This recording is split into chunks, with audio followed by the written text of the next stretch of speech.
নবী আলীর জন্য কলিজা খুলে দোয়া করলেন, আনা দারুল হিকমা ওয়া আলিয়ুন বাবুহা, আমি মুহাম্মদ আল্লাহর দেওয়া ইলম ও হিকমতের ঘর, আর এই ইলম ও জ্ঞানের ভান্ডারের ঘরের দরওয়াজা আমার আলী।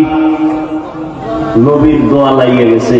আলী বসা ওমরের পাশে, দেখে বেতাল ওমর এখনই তরবারি নিয়ে পাঠাবে মহিলার কল্লা বানানোর জন্য। আলী ওমরের হাতটা ধরে বলেন, খলিফাতুল মুসলিমিন একটু চিন্তা করেন, মহিলার কল্লা ফালাবেন দোষ আছে, কিন্তু মহিলার গর্ভে যে বাচ্চাই, বাচ্চার তো কোনো দোষ নাই, এরে মারবেন কেন? ওমরের মাথা হঠাৎ করে চমকে উঠল, ঠিকই তো, মহিলা অপরাধী, মহিলাকে জবাই করব, গর্ভের বাচ্চার তো কোনো অপরাধ নাই। ওমর আমি কি কইব? আলী কয়, আপনি ফয়সালাটা দেন। নবী যে দোয়া পেরে গেছে, আলীর জ্ঞান তো সীমাহীন। এলমেরা এক জাজু করতান বেসান খলকেরা দাদান জওয়াবে বাসওয়াব আপনা তারব দোস্তে খলকা জারেরা নিস্তে ই হসলত একে দিনদারেরা। আলী ফয়সালা দেয়। আলী বলেন, আম্মা জান, নির্ভয়ে নির্বিঘ্নে নির্দ্বিধায় আপনি আরামে বাড়ি চলে যান। বাড়ি যাইয়া আরামে খাবেন, ঘুমাবেন, সন্তানটা যেন সুন্দরভাবে দুনিয়াতে আসে।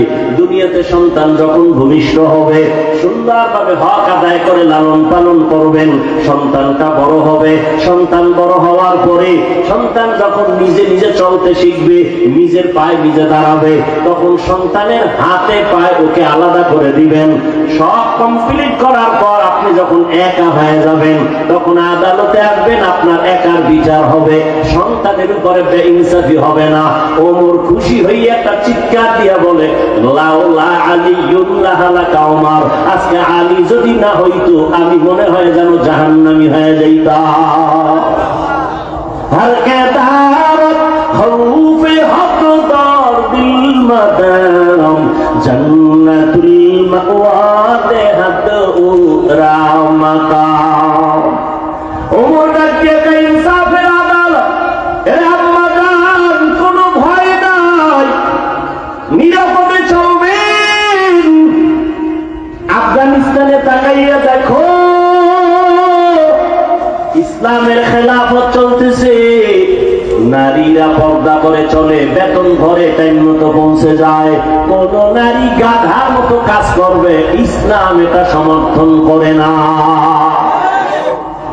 কিন্তু দুনিয়াদার লম্পট চরিত্রহীনেরা বলে ইসলাম নারীর অধিকার দেয়নি। চরিত্রহীন লম্পট। দুনিয়ার কোন ধর্মে, কোন সংবিধানে ইসলাম ছাড়া নারীর সম্মান দেয় না। সব ধর্মে নারীকে অপমান করেছে, একমাত্র ইসলাম ধর্মে নারীর সম্মান দিয়েছে। কেমন সম্মান বলার সময় আমার নেই। নারীদেরকে ইসলাম কে দিয়েছে এটা বুঝার মেধা কম, যেহেতু সৃষ্টিগত ভাবেই নারীদের আকল দুর্বল। কয় বাবায় মারা গেলে ছেলে যা পাবে তার অর্ধেক পাবে মেয়ে, তো কমাইয়া দিল না। এই যে কমের মধ্যে বেশি, এটা বুঝার মেধা তো তোমার নাই। ছেলে বাবার একদিক থেকে পাইল, আর কোথাও পাবে না। ওরে মা, তুমি কোথায় কোথায় পাইছো জানুনি? বাবা তোমাকে দিয়ে দেওয়ার আগ পর্যন্ত, স্বামীর ঘরে দেওয়া পর্যন্ত বাবা দিবে, খালি দিবে, খালি দিবে। স্বামীর ঘরে যখন যাইবা, তখন স্বামী তোমাকে বিদেশ নিবে, ওমরা করাবে, হজ করাবে, কাপড় কিনে দিবে, বিল্ডিং বানাবে, হাতের স্বর্ণ কানের স্বর্ণ তোমাকে অলংকার দিবে। যখন তোমার স্বামী দুনিয়া থেকে চলে যাবে, সন্তান আল্লাহ দিবেন, সন্তান তোমাকে দিতে থাকবে মা হিসাবে, জীবনটা দিয়ে দিবে সন্তান মায়ের জন্য। এখন এক মহিলা বুদ্ধি তো কম, ফট করে কয়, আমার যদি স্বামীও না থাকে, আমার মা বাপ না থাকে, আমার মাইয়া বলা না থাকে, আমার উপায় কি? ইসলামী আদালত বলে ওই নারী ঘরে থাকবে আর খাবে, ঘুমাবে, সব খরচ দিবে সরকার। এজন্য ইসলাম ছাড়া নারীর সম্মান অধিকার দুশ্মন, ওরা নারীর দুশ্মন। ওরা চায় নারীকে রাস্তায় নামাইয়া ভোগের সামগ্রী বানাবে। এই জন্য দেখেন না বিলবোর্ডে লেখে তোমাকেই খুঁজছি, লেখে না তোমাকেই খুঁজছি, পর্দা ছাড়ো। আল্লাহ হেদায়েত না দিলে উপায় কইছে, একটু আগে শুরু থেকেই তো বলে আসতেছি, কপাল ফিরে গেলে আবু জাহিলের কালেমা নেই, আর কপাল খুললে ওমর নবীরে জবাই করতে এইসব কালেমা পড়ে। সেই ওমর এখন কত দামি। মাকে ডাক দিয়ে কয়, মা আমার কপাল ভালো। কেন? এমন একটা মেয়ে আপনি পাইছেন যার কলিজার মধ্যে তাকওয়ার চারণ ভূমি, এতটা আল্লাহর ভয়, দুধের মধ্যে পানি মিশানোর হুকুমটা মানে নাই। আপনার কপাল বড় ধন্য। আজ আমি আপনাকে পুরস্কার দিতে চাই। মা খুশি না বেজা? কি পুরস্কার দিব? আমার হাত দিয়া দেওয়ার কোনো কিছু আমি দেখি না। তবে আপনি যদি খুশি হইয়া বলেন, আপনার এই সুন্দরী রূপসী মেয়েটা, তাকওয়াওয়ালা মেয়েটাকে আমি ওমরের ছেলের ঘরে বিবাহের বন্ধনে নিতে চাই। মা পায়ের থেকে আর পুরস্কার দুনিয়াতে আর কি? আলহামদুলিল্লাহ। ওমর ওই মেয়েটাকে নিজের ছেলের জন্য নিয়ে বিয়ে ঢুকায় দিলেন বিবাহের বন্ধনে। আর সেই মেয়ের গর্বের ধারায় চলে আসছে আর একটা ফুটন্ত আকাশের চাঁদ, ওমর ইবনে আব্দুল আজিজ। हर के दारत खौफे हकदार दिल मदरम जन्नतुल मावा देहद ओ रामकाम। ও আল্লাহর বান্দারা, যতই বয়ান করি না কেন, সহজ কথায় আমি কথা বলি, পেট গোছ বুঝি না রে বাবা। আমিও যেমন মুসলমান, এখানে যারা সবাই আপনারাও তো মুসলমান। বলেন আপনাদের আল্লাহ আমার আল্লাহ দুইজন? এই তাল মিলাইন না, বুঝা শুনে বললেন এক আল্লাহ। তাহলে হিন্দুদের বুঝাই গিয়ে কয় ধর্ম যার যার উৎসব, সবার এই কথা কন কেন? ও সন্দেশ খাইছেন, খাইয়া কান্দেন এখন ভগবান আমরা কই আল্লাহ, কত তো একই।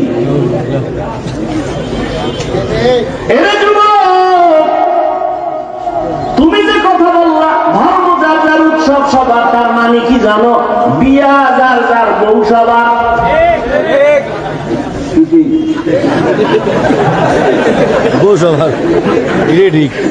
हकीकत से तो दुनिया बेखबर है, दुनिया की नुमाइश पर नजर है। नमी गुयम के आज दुनिया जुदा बाश, बहर कारे के बाशी बा खुदा बाश। বাবাজি, পর্দার আড়ালের আম্মা জানেরা, বোনেরা, আপনাদের আল্লাহ আমার আল্লাহ।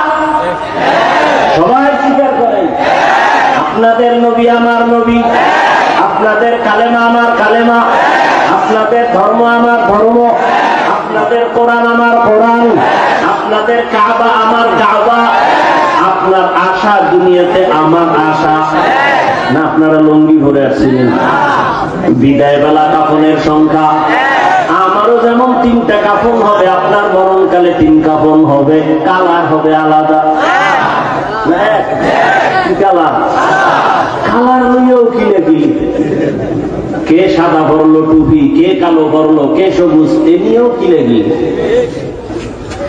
মরণকালে কাফনের কালারও এক, সংখ্যাও এক। নারীদের 5 কাফন, পুরুষের 3 কাফন।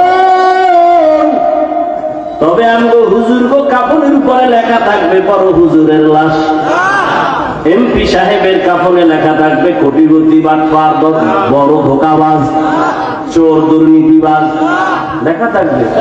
তাহলে যত বাহাদুরি করি, আমি বড় বিশ্বাস, আমি বড় মৌলবী, বড় বক্তা, কাফনে লেখা থাকবে? তাহলে যতই বাহাদুরি করো না কেন, কবরে যাওয়ার আগে কাফনের মধ্যে ঢুকার পরে বাহাদুরি সব শেষ। কে ধনী, কে গরিব, কে আলেম, কে মূর্খ, কে ইংরেজি শিক্ষিত, কে কৌমিওয়ালা, কে আলিয়াওয়ালা, কাফনে ঢুকার পরে কোনো ভেদাভেদ নেই। এবার বলেন কবরের সাইজ না এলাকায় একটু বড়? বলেন কবরে রাখার পরে প্রশ্ন কয়টা? তাও বুজুর্গ প্রশ্ন আলাদা। আপনাদের যেই প্রশ্ন আমাকেও সেই প্রশ্ন, মুমিনের যেই প্রশ্ন করা হবে বেঈমানের সে প্রশ্ন করা হবে কয়টা? রবের পরিচয় দাও, ধর্মের পরিচয় দাও, রাহমাতুল লিল আলামিনের পরিচয় দাও। ভালো করে বুঝেন যুবক বাবারা, বৃদ্ধ বাবাজিরা, আপনার আমার আল্লাহ এক, নবী এক, কোরআন এক, কাবা এক, ধর্ম এক, কালেমা এক, সব এক, সব এক, কিন্তু পোশাক কেন আলাদা? পোশাক কেন আলাদা? আমি টুপি খুলতে গেলে লজ্জা পাই, তুমি কেমন মুসলমান যে তুমি টুপি দিতে লজ্জা পাও? তোমার আল্লাহ মনে হয় আর একজন। আমি দাড়ি কাটলে লজ্জা পাই, তুমি কেমন মুসলমান যে দাড়ি রাখতে গেলে লজ্জা পাও? আমি পর্দা না করলে লজ্জা পাই, তুমি কেমন মুসলমান যে পর্দা করতে গেলে লজ্জা পাও? আমি মসজিদে না ঢুকলে লজ্জা পাই, তুমি মসজিদে ঢুকতে গেলে লজ্জা পাও? এর যুবক, মাওলা জ্ঞান দান করেছে, একটু ফিকির করো রে বাবা। এতক্ষণ যে চিল্লায় চিল্লায় বয়ান শুনাইলাম, একবারও কিন্তু বলি নাই আমার মতো পাঁচকল্লি লাগাও, আমি কওমির সন্তান, তুমি কওমি মাদ্রাসায় যাও। একবারও বলি নাই তাবলিগে যাও, একবারও বলি নাই তুমি কওমি মাদ্রাসায় যাও, দেওবন্দীদের কাছে যাও, পীরের কাছে যাও। তাহলে আমি কি বুঝাইতে চাই এতক্ষণ চিল্লাইয়া? আমি একটা কথা বুঝাতে চাই যুবক বাবা, তুমি স্কুলে পড়ো আলহামদুলিল্লাহ দোয়া করে গেলাম, তুমি কলেজে পড়ো বাধা নাই, চাকরি করো বাধা নাই, ব্যবসা করো বাধা নাই, তুমি ডাক্তার হও, ইঞ্জিনিয়ার হও, প্রফেসর হও, তবে একটা দাবি আমার, জীবনে বেয়াদব হইবা না। তোমার আচরণে কোনোদিন যেন মা বাবা কষ্ট না পায়, কোনোদিন যেন আলেম কষ্ট না পায়, কোনোদিন যেন তোমার শিক্ষকেরা কষ্ট না পায়। কারণ মা বাবার কলিজায় যদি আঘাত দাও, মরার আগে জীবনটা ধ্বংস হয়ে যাবে, সফলতা আসবে না। শিক্ষকের অন্তরে যদি কষ্ট দাও, আল্লাহর কসম, ওই লেখাপড়া দিয়া জোতার বাড়ি ছাড়া কিছুই ভাবি না। এমবিবিএস ডাক্তার তাসলিমা নাসরিন তো কম শিক্ষিতা না। ডাক্তার হও, বেয়াদব হইলে এ দেশ থেকে পালাতে হবে। বেয়াদবি করিও না। আলেম ওলামার দোয়া, মা বাবার দোয়া, শিক্ষকের দোয়া নিয়ে আগাও। তুমি ডাক্তার হলে শুধু বাংলাদেশের মধ্যে শ্রেষ্ঠ ডাক্তার হতে পারবা, সম্মান আল্লাহ বাড়ায় দিবেন। মা বাবার দোয়া যদি নিতে পারো, শিক্ষকের দোয়া, আলেমের দোয়া নিয়া যদি তুমি ইঞ্জিনিয়ার হও, দেশের মধ্যে শ্রেষ্ঠ ইঞ্জিনিয়ারের সুনাম অর্জন হবে, আল্লাহ সম্মান বাড়ায় দিবেন। আর যদি বেয়াদবি করে ফেলো, তোমার ডাক্তারগিরি কোনোদিন টিকবে না, ইঞ্জিনিয়ারগিরি টিকবে না, সম্মানের জিন্দেগি আর কোনোদিন তালাশ করে পাইবা না। এবার বাস্তবে আসি, ও যুবক বাবা, আমি যে কথাগুলো বললাম, এবার ডানে বামে একটু নজর করো। তোমার মতো যুবক জীবনে কোনোদিন মাদ্রাসায় পড়ে নাই, কোনোদিন আলিফ বাতাও শিখে নাই, এমন জেনারেল লাইনের যুবক স্কুলে কলেজে পড়িয়াও 5 বেলার নামাজ পড়ে, সত্য কথা বলো আসেনি? আর বয়ানের দরকার নেই, এই বয়ানটাই তোমার জীবনের শ্রেষ্ঠ বয়ান। বলো তুমি পারো না কেন? তোমার মতো যুবক রাস্তায় গাড়ি চালায়, ড্রাইভারি করে, 5 বেলার নামাজি আছে না নাই? বলো তুমি কেন পারবা না রে বাবা? আল্লাহর কোরআনটাকে মিথ্যা মনে করেছো? যদি বলো হাত দেখা, আল্লাহর কোরআনে একটা ভুল বের করে দেখাও। আল্লাহর কসম, একটা ভুল যদি দেখাইতে পারো, আমি এখন দাড়ি কেটে ফেলবো, নামাজ বন্ধ, আল্লাহর বিরুদ্ধে রাস্তায় নেমে যাবো, কোরআন আগুন দিয়ে জ্বালাবো। কিন্তু 1000 বছর পর্যন্ত আল্লাহর কোরআনের একটা ভুল কেউ বের করতে পারে নাই, বরং বহু বিধর্মীরা কালেমা পড়ে মুসলমান হলো। মনের শুধু এতটুকু বুঝাও, আমি তোমাদের হুজুর হইতে বলি নাই, আমি তোমাকে তাবলীগের চিল্লা লাগাইতে বলি নাই, আমি তোমাকে মাদ্রাসায় যাইতেও বলি না। তুমি ডাক্তার হও, ইঞ্জিনিয়ার হওয়ার দেখো, তোমার মতো যুবক র্যাব, আর্মি, পুলিশ, বিডিআর এর চাকরি করে, 5 ওয়াক্ত নামাজি দাড়িওয়ালা যদি থাকে, নিজের বিবেকটাকে জিজ্ঞাসা করো, তুমি কেন পারবা না? অবশ্যই আমার অন্তর বলে তোমার উপর আমার আল্লাহ বেজার। মা বাবার অন্তরে বোধহয় কষ্ট দিছ। মা বাবারে যদি কষ্ট নাই দিতা, কেন তুমি মসজিদে যাও না, নামাজ নামাজ পড়ো না? কেন মানুষের সাথে ভালো আচরণ করো না? কেন তুমি মা বাবার দোয়া নিয়ে চলো না? কেন তুমি মুরব্বী দেখলে সালাম দেও না? আলেম দেখলে কেন বিরোধিতা করো? তোমার মতো যুবক তাকায় দেখো, নদীর মধ্যে মাছ ধরে নামাজ ছাড়ে না, চাকরি করে ব্যবসা করে নামাজ ছাড়ে না। ও আল্লাহর বান্দা, তুমি কেন পারবা না? ও পর্দার আড়ালের আম্মা জানেরা, বোনেরা, আপনার মতো কত মা এখনো আছে পর্দা করে, স্বামীর মাল হেফাজত করে, মোবাইলে সময় নষ্ট করে না, সন্তানগুলো আদর্শওয়ালা বানানোর চেষ্টা করে। এরে আম্মা জানেরা, বোনেরা, আপনারা কেন পারবেন না? আপনার মতো মাই তো খাদিজাতুল কুবরা রাদিয়াল্লাহু আনহা, আপনারা তো হাফেজে কোরআনের মায়ের মতো দামি মা, আলেমের মায়ের মতো দামি মা, আপনারা তো সাহাবায়ে কেরামদের মায়ের মতো দামি মা, আপনারা তো ফাতেমা রাদিয়াল্লাহু আনহার মতো দামি নারী, আয়েশা রাদিয়াল্লাহু আনহার মতো দামি নারী। এরে আম্মা জান, এখনো সময় আছে, তওবা করে নেন, আল্লাহর ভয় অন্তরে ঢুকাইয়া স্বামীর মাল হেফাজত করেন, সন্তানটাকে আদর্শওয়ালা ডাক্তার বানান। বাংলাদেশে আমি তো সাহস নিয়ে বলি, এই যে গুড়গুড় গুড়গুড় করে পিছনে পিছনে ওদি কান দিবেন না। সরমনের বিরুদ্ধে, তাবলীগের বিরুদ্ধে, দেওবন্দীদের বিরুদ্ধে, কওমির বিরুদ্ধে কোরআন সুন্নাহর দলিল নিয়ে কিছু বলার মতো সাহস অন্তত সোনার বাংলায় কোনো মায়ের সন্তানের নাই। পিছে পিছে বহু চাপাবাজি করে, ওটি কানই দিবেন, ওটি না শুনে বয়ে বয়ে দরুদ শরীফ করবেন কামে। हर के बाशद आमिले सल्लो मुदम आतिशे दोजख शवद बरवाए হারাম। বেশি বেশি দরুদের আমল করবেন। কোন কথাটা আমি বলতেছিলাম? গেছে গেছে গেছে, 5 মিনিট নেই।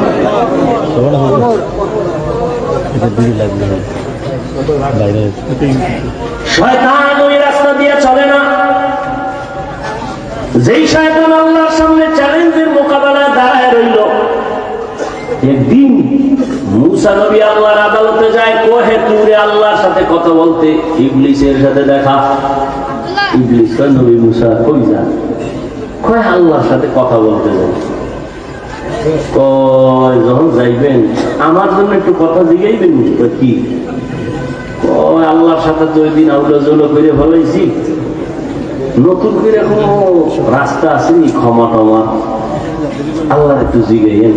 কে কয়? ইবলিস।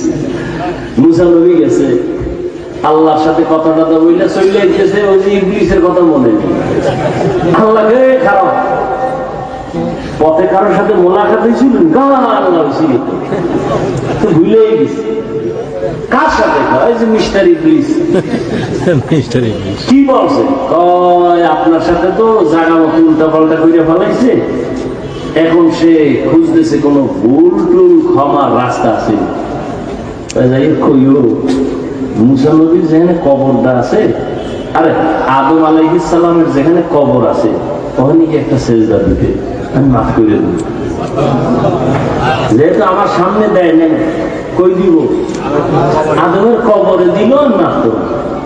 মুসা নবীর লগে আবার দেখা। কেউ মুসা নবী? হ্যাঁ, খবর নিয়েছি, হলো আল্লাহ বলছে তোমার ক্ষমার রাস্তা খোলা আছে। আছে কহা? মাশাআল্লাহ, ভালো। কি কত? কয়েছে আদম নবীর কবরে যাইয়া তোমার একটা সেজদা দিতে গেছি। জিন্দা থাকতে দেই নাই, মরার পর জিন্দা অবস্থায় দেই নাই, আর মরার উপরে যে সেজদা জীবনে সম্ভব। এই ইবলিস কারে ভয় পায়?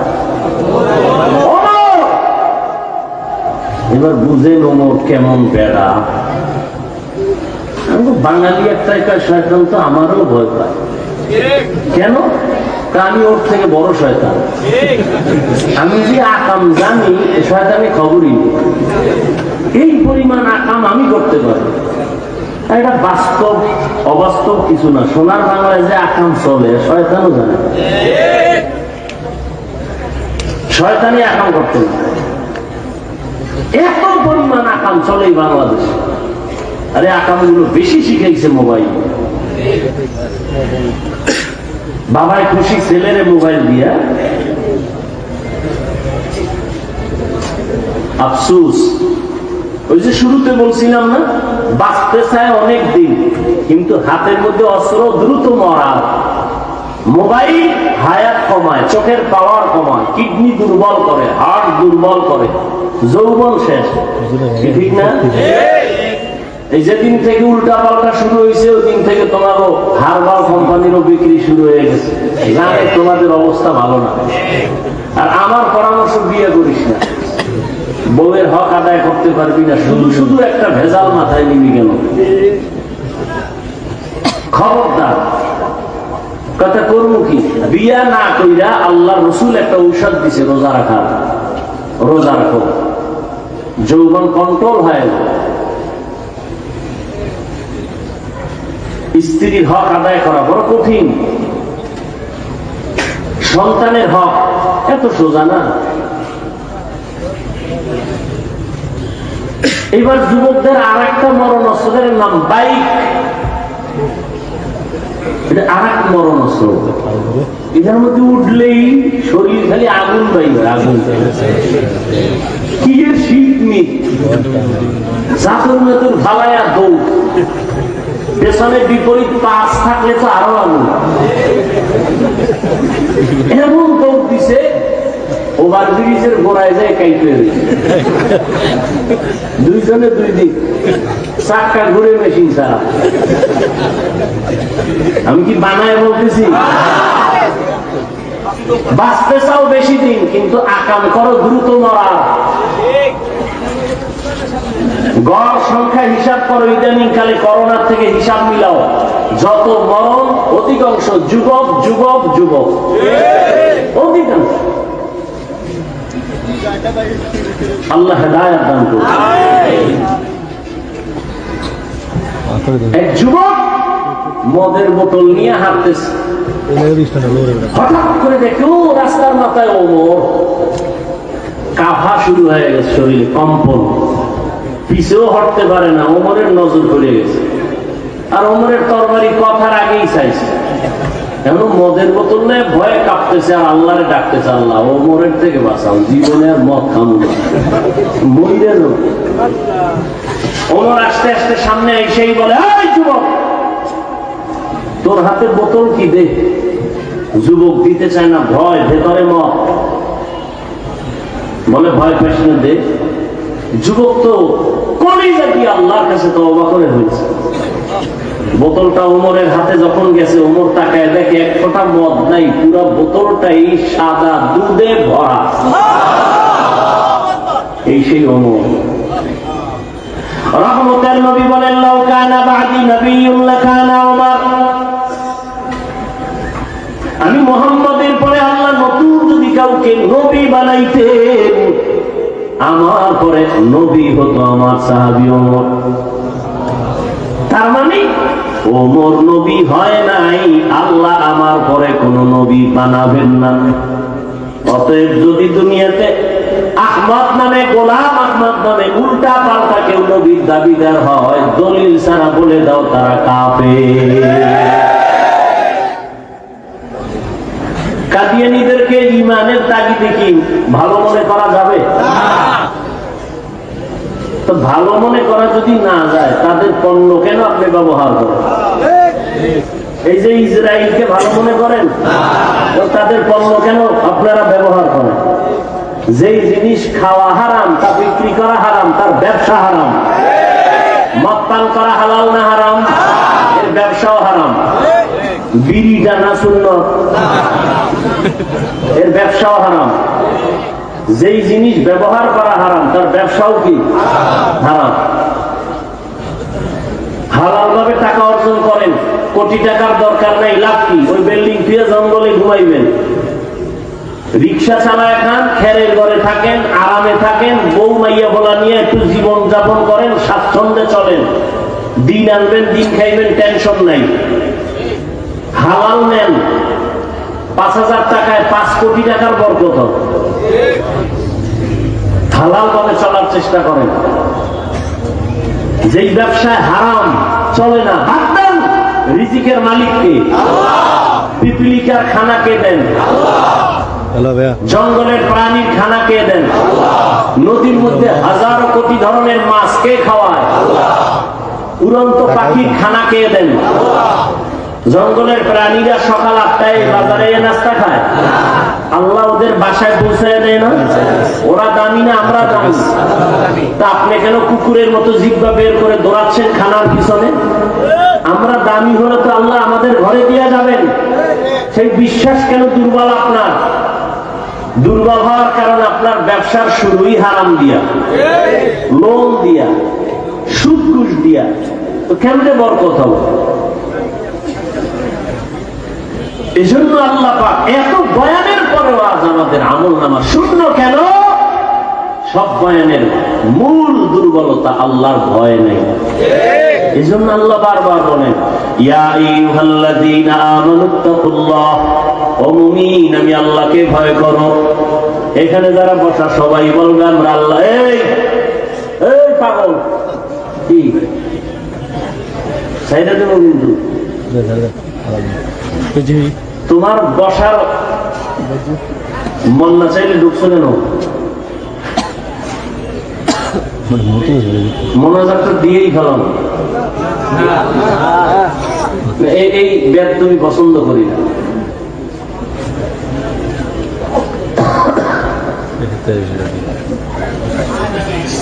নাটকের প্যান্ডেল নাকি এটা? এটা তো এমন একটা প্যান্ডেল যে এই যে বিছনা দেখছেন বালুর মধ্যে বসে, এরা সব দামি মানুষ। এই বালুর মধ্যে বসাটা কত আল্লাহর কাছে দামি। আল্লাহ কয় আমার কাছে খুব মায়া লাগছে, ফেরেশতারা লেখ এই যারা বসছে জীবনের সব গুনাহ মাফ করে দিন। আপনি মস্কারি করেন না? মন চাইলে বসবেন, মন চাইলে উঠে যাবেন।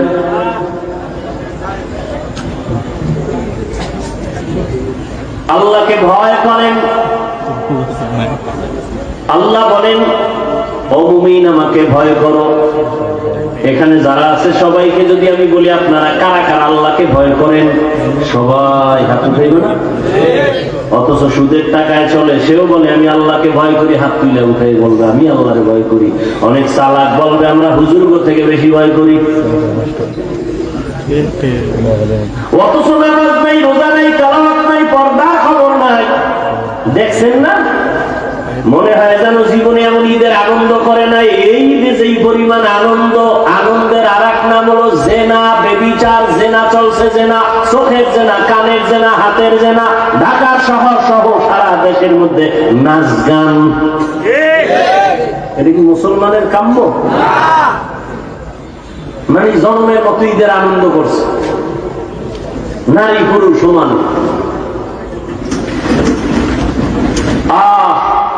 কয়েকদিন আগে দেখো নাই থাইল্যান্ডের মধ্যে ভূমিকম্প? ওই মায়ানমারে ভূমিকম্প।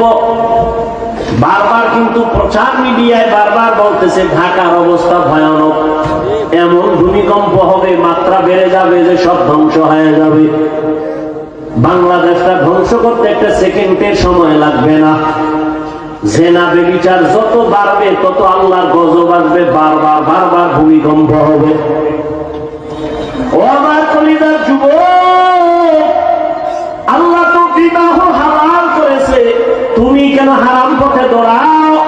নিজের জীবনটাও শেষ, ওদিকে মুরব্বীদের বরদোয়া, মা বাবার বরদোয়া। হালাল ভাবে যদি চলতা তোমার সম্মানও থাকতো, ইজ্জতও যাইত না, জীবনও নষ্ট হতো না। এরে আল্লাহর বান্দা, সব কিছুর মূলে আল্লাহর ভয় নাই। এত বয়ান কেন করবো? ওই যে আসার সময় দেখলাম এখানে শিয়া মসজিদ, আমি আশ্চর্য হয়ে গেলাম, বাংলাদেশে হজ করি এখানে মসজিদ। বড় কঠিন ব্যাপার। আপনারা মনে করছেন ইসলাম কায়েম হয়ে গেছে না? এত সোজা। কোন হিন্দু, কোন বৌদ্ধ, কোন ইহুদি, কোন খ্রিস্টান, ওদের জীবনে বাংলাদেশে আন্দোলন করতে হবে না ইসলাম ঠেকাবার জন্য। ইসলাম ঠেকাবার জন্য চান্দাবাজ আর ধান্দাবাজ মুনাফিক মুসলমানেরাই যথেষ্ট। আমি যে বয়ান করছি, বয়ান কোন মসজিদের ইমাম করুক না, থাকবে চাকরি। এগুলো দেশের অবস্থা। আর আপনি ভাবতেছেন ইসলাম কায়েম হয়ে গেছে, এত সোজা। সকালবেলা দোকানটা খুলিয়ে এই গান চালায়, বরকত ফার্স্টে শুরু। অত খুশি ছিল প্রত্যেকটা দোকানওয়ালা দোকান খুলিয়া কোরআনের তেলাওয়াত চালু করবে, সূরা ইয়াসিনের আওয়াজ, এবং নিয়ত করবে, হে মালিক, আমার হালাল টাকার উপার্জন দিয়া আমার বাচ্চার পেটে আমি হারাম টাকা ঢুকাবো না। আমার স্ত্রী অবলা নিষ্পাপ, আমার স্ত্রীকে আমি হারাম টাকার কামাই করে বাজার নিয়ে তার পেটে দিয়া তার রক্ত আমি নাপাক করব না। যারা হারাম খাইয়া হারাম টাকা দিয়া সম্পদ গড়ায় ঘরে পাঠায়, নিষ্পাপ বাচ্চাটা রক্ত নাপাক করলা হারাম খাওয়াইয়া, স্ত্রীর রক্ত নাপাক করলা হারাম দিয়া, ও স্বামী রেডি হও, একদিকে স্ত্রীর জন্য তোমাকে জাহান্নামে যেতে হবে, অন্যদিকে সন্তানের কারণে বাবা হিসাবে জাহান্নামে যেতে হবে। নিজ হারাম খাইলা, নিষ্পাপ সন্তানটাকেও তুমি হারাম খাওয়াইয়া তার ঈমান আমার জীবনটাকে নষ্ট করে ফেললা। এতটাই তোমার কপাল খারাপ, আল্লাহর ভয় করে নাই। ওমরে ফারুক রাদিয়াল্লাহু তাআলা দিনের বেলা মানুষের বিচার করেন, রাতের বেলা ঘুরে ঘুরে দেখে তার এলাকার মানুষের কি হালাত। হঠাৎ করে দেখে একটা বাগানে পাহাড়ের পাশে বাতি জ্বলে। ওমর একা একা ভেতরে গেলেন, গিয়ে আস্তে করে দাঁড়াইলেন। ছোট একটা ভাঙা ঘরের মধ্যে আওয়াজ আসতেছে, নারীদের আওয়াজ, দুইটা নারীর কণ্ঠের আওয়াজ, একজন কন্যা আর একজন মা জননী। মা তার মেয়েকে বলতেছে, এই মেয়ে, আগামীকাল বাজারে গাভীর দুধ বিক্রি করবি, পানি বেশি মিলায় নিস। মেয়ে ডাক দিয়া কয়, মা, ওমর যদি টের পায় কল্লা ফেলে দিবে। ওমর কই? ওমর কই? হারকে দারাত খৌফে হকদার দিল মদাম জান্নাতুল মাওয়া দেহাত রামাকাম। মা ডাক দিয়া কয়, মেয়ে, ওমর দেখবে না এই গভীর রাতে, কেমনে জানবে ওমর? মেয়ে কয়, মা, ওমর যদিও দেখবে না, জানবে না, তবে ওমরের আল্লাহ তো জানবেন। ওমর কই? পাশে কথা শুনে ওমর চুপচাপ চলে গেছেন। পরের দিন আদালতে বৈশা মা আর মেয়েকে ডাকালেন, দুজন আসতেছি, ভয়ে কাঁপতেছি। ওমর ডাকছে মানে ফাঁসি ছাড়া উপায় নাই, কি জানি ভুল কইরেই ফালাইছি। ওমর আগাম খবর দিলেন, মা, কোনো ভয় নাই, ইসলামের আদালত একটা শান্তির আদালত। ইসলামী আদালতে কোনো জুলুম চলে না, বেইনসাফি চলে না। এটা তো ওমরের আদালত, যেখানে একই ঘাটের মধ্যে হরিণের পাক পানি পান করে, কেউ কারো উপরে আক্রমণ করে না। এটা তো ওমরের আদালত, এখানে কোনো বেইনসাফি হবে না। ওমর আদালতে বসে আছেন, একজন মহিলার সামনে এসে দাঁড়ায় গেছে আদালতে। মহিলা ওপেন বলতেছে, খলিফাতুল মুসলিমিন, আপনার আদালতের শরণাপন্ন হলাম। কেন? আমি এক অপরাধী। বলে, কি অপরাধ? বলে, আমি জিনা করেছি, জিনার কারণে আমার পেটে একটা অবৈধ বাচ্চা। আমার বিচার করেন, আমি দুনিয়ার বিচার মেনে নেই, আখেরাতে জাহান্নামের আযাব সইতে পারবো না। কথার আগে তরবারি কয়, জল্লাদ রেডি, রেডি, তরবারি রেডি কর। মহিলা জিনা করেছে, নিজেই স্বীকারোক্তি দিল, তাকে কল্লা ফেলে দাও। ওমরের ডান পাশে আলী বসা। কে সে আলী?